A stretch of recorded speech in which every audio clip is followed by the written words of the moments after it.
I know one thing in particular that I didn't want to talk about was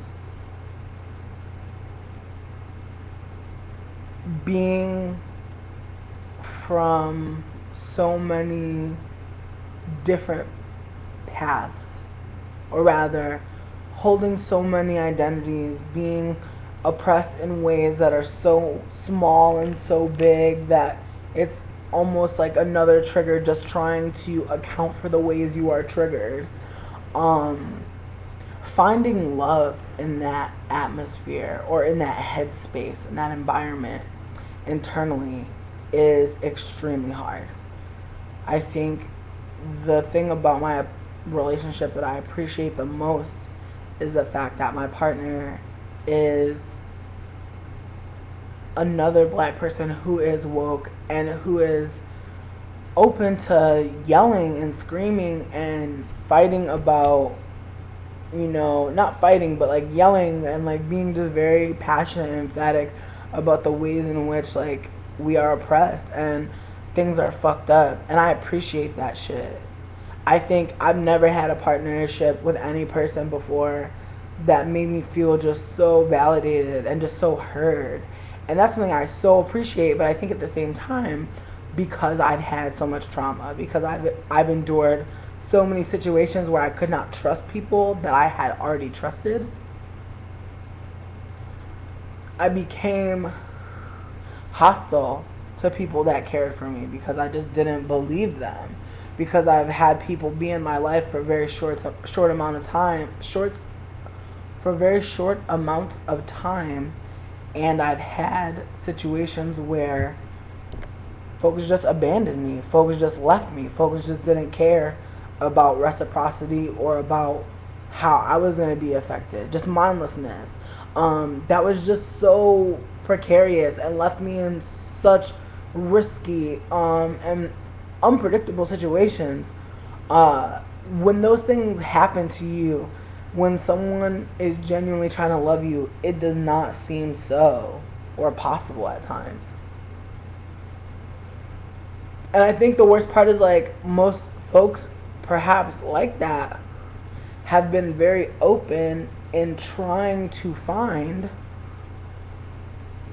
someone to love them. So it's a very fucked up paradigm where you have had a past that was so traumatic that your future actually is in question because you don't really know how to process somebody loving you or someone caring for you because you have been literally tricked, literally played, literally just not taken seriously or taken account of, people being mindless and careless with your life and with like things that are important can kind of put you in a mentality where everything is temporary.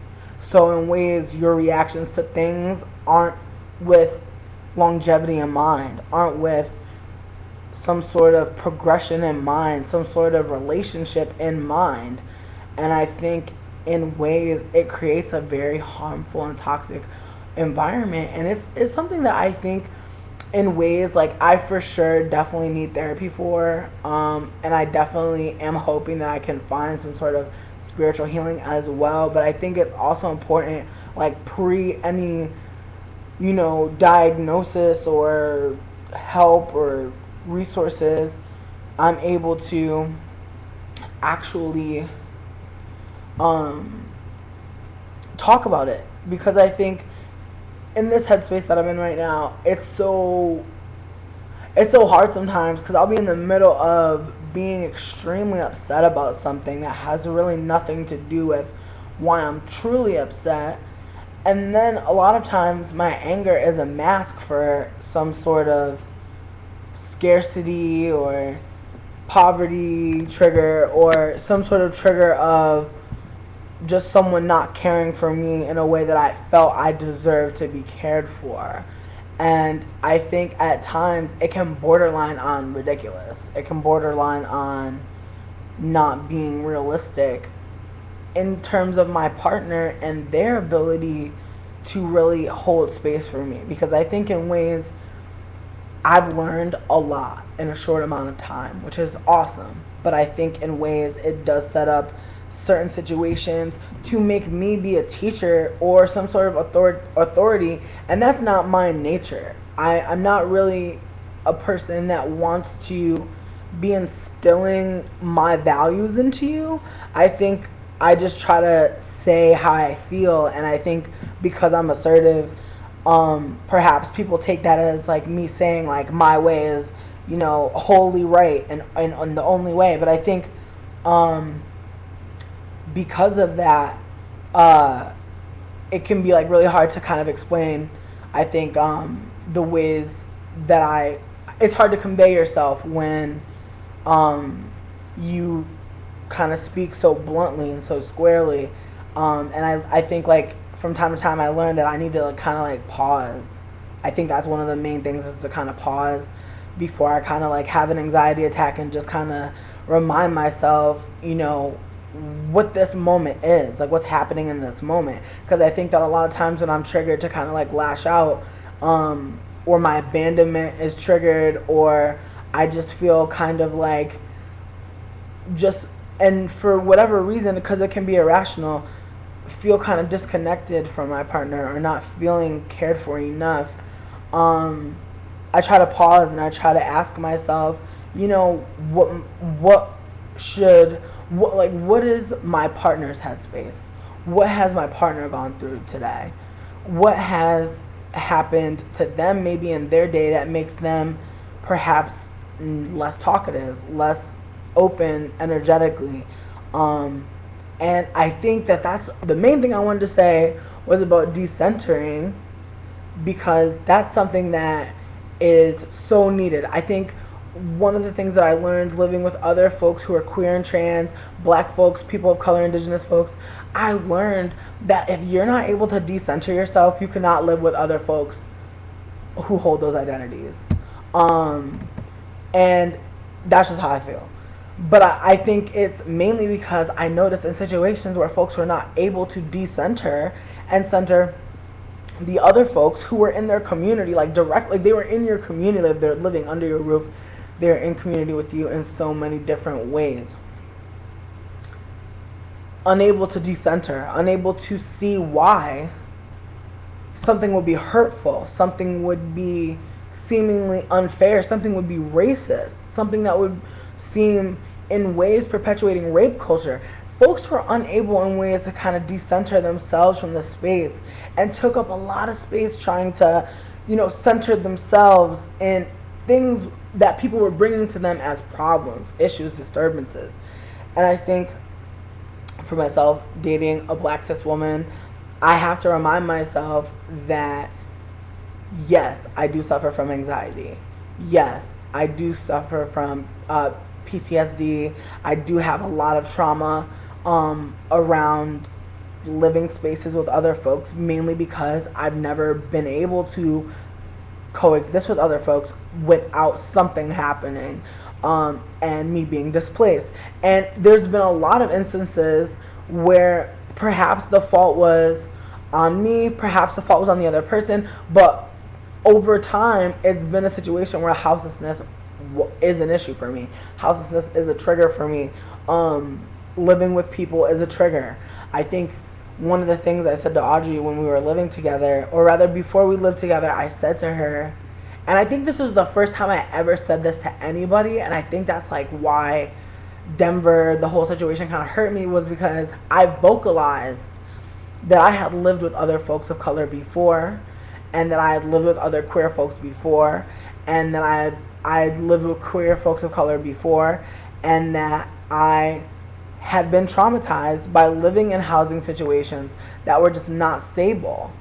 And I had dealt with a lot of houselessness pre ever moving in with any collective kind of group in mind. And before I ever graduated to this idea of wanting to only live with POC or black folks exclusively. So having housing trauma in my earlier years, and then finally being able to say to someone, I've had housing trauma. I kind of need you to, be aware that certain things might trigger me in this house, such as, when we're I think one of the things I was trying to hammer home with the living in spaces and being triggered with people was I told them that whenever we fought and like they were ignoring me and making me feel kind of isolated or trying to isolate me by giving me the silent treatment, it made me feel extremely triggered because after Jason and I no longer were cool, it was like me and her only had a rapport, and she was the only reason why I lived in the house. So it became really vital that her and I didn't have, a very tumultuous relationship. And so I was trying to explain to her that, the stakes are very high. And I wasn't really trying to place on her the onus to make sure our relationship was always right. But I think in ways I was trying to explain to her that that was something that scared me, that like our relationship was contingent on my housing. And that I didn't want it to be where if we were fighting that she was just going to kick me out. And I think at some point we came up with a actual lease and things like that, but even the lease was shady, y'all. So I think in ways it's awesome that like I was able in that relationship to kind of assert myself, though it didn't really work out. I think it was like awesome, yay, I'm able to say like what's triggering me, what's hurting me, but damn, no one gave a fuck. So back to the drawing boards. And in this relationship, like my partner is like really awesome at just like validating me and reminding me that capitalism is not the decider of our relationship, and that we will figure things out together and we will work together to kind of maintain having this living space for each other and like and caring for each other and supporting each other. And I think in ways I couldn't have expected that from my roommates, and I never was expecting anything so deep, I suppose, but in ways this situation works out the best because I think if my partner wasn't willing to understand that I've had some really traumatic living experiences and just experiences with houselessness and poverty and just trauma from my parents, my family, I think if I didn't have a partner that understood all those things and was also able to take space to say, you know what, I love you, you're awesome, just reminding me like that they care for me, that they're there for me, and listening to me when I'm just, kind of just rattling off a bunch of things that I've never been able to say because I've never had that safe space. It's very healing and it's very amazing, and I'm just really just blessed and really happy. But it's, again, not without the reality that being traumatized from being a child, growing up in the foster care system, growing up with like my parents being in and out of my life, growing up with my father blaming my mother for our relationship not working because she kept us from him and used child support against him. All these things that I feel like I'm being made to hold on for other people. I think other folks really want me to hold on to their baggage for them and validate that for them. And I think in the case of my father, I definitely told him most recently, I'm sorry and you are validated. It's valid what you're saying. If that's how he feels, that's how he feels. I think like I'm past trying to shut down how people are feeling about things. I think that's just like a really abusive tactic to kind of just dismiss somebody. It's real, it's real as fuck. My relationship with my mother is not the best, not at all. And while I'm not trying to bash her, I can also understand and sympathize with my father for perhaps being manipulated and perhaps not feeling cared for, and perhaps a white passing black woman calling the police on him and being fucking anti-black as fuck and perpetuating anti-blackness within the dynamics of co-parenting, which is not going to work. So it's a situation where I feel like I've just had a lot of just traumatic wayward occurrences to where it's still really hard for me to like accept someone caring for me, because I think as much as I'm trying to work through all the things that have happened and all the things that I've endured and experienced, I'm still in ways trying to figure out, what I look like to me. You know what I mean? Because I think sometimes you be so scared to put yourself out there because you have a clear idea of what you see in yourself, and perhaps you don't like that shit, perhaps you're working on that shit, or whatever it is. But I feel like I don't know what I look like. I feel like I'm carrying so much stuff that I feel like I don't even know what it looks like to engage with me or to like be around me, and until I've been dating my partner, Sydney, it's been a situation where I'm really like feeling kind of like, damn, I'm really not, engaging with her in the ways that I want to, and I feel a block, and I'm not sure why, and I'm kind of trying to antagonize that thought, kind of trying to rather expound upon that feeling, and just more so realizing that my past relationships have set me up to not really be someone's partner, but rather be just, I don't know. And that's what I mean. I feel like all my partnerships have been wayward and they've not been fulfilling for me, and I've not been able to be as honest about who I am with my partner. So now that I'm able to say everything and be every person that I've been in the multiverse, like explaining all the multiverses that I exist in, that is just so, I don't know. It's weird. It's weird now, in ways, and it's in ways it seems like the stakes are higher. It seems like her loving me through all this trauma makes me feel even more distrustful, because I'm like, like, why do you still love me? Like, I've been through so much, and just feeling, I think in ways like kind of feeling like I'm not good enough, or like I'm not healthy enough mentally to be engaging with someone in a relationship romantically, and that's like really scary to admit. And I think in ways, when I talked to my partner about it, I was like just crying my eyes out, because I just felt like so useless. And I think in ways, her validating me and her comforting me is also predicated on the fact that, you know, we both are differently abled in different ways. And I think because she suffers from an invisibilized illness that in ways makes her kind of, unable to be functioning as her normal self for, days at a time, her having an experience like that with me witnessing her disability without her ever having to tell me, and me just being there for her and supporting her, I'm sure that in ways that's triggering as fuck too. Like, to learn that you are differently abled and that your partner is aware of it, and also the distrust that she must feel with me caring for her, and us never really having like long, lengthy conversations prior to that moment about the fact that this was something that was real in her life. And I don't know, I just think this relationship is just an experience, in so many ways, that I'm just so grateful for, because I feel like I've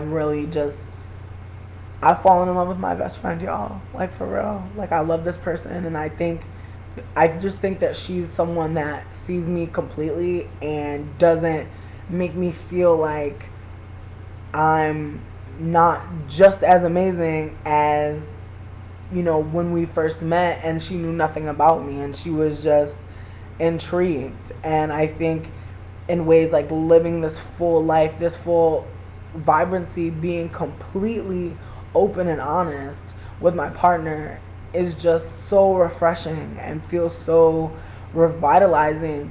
And obviously, like is why I'm having these, instances where I want to figure out ways to be healthier mentally, where I can, be with my partner and perhaps not be, having so many anxiety attacks, or perhaps trying to convey my triggers to my partner in ways that aren't so condescending in ways and just very mean.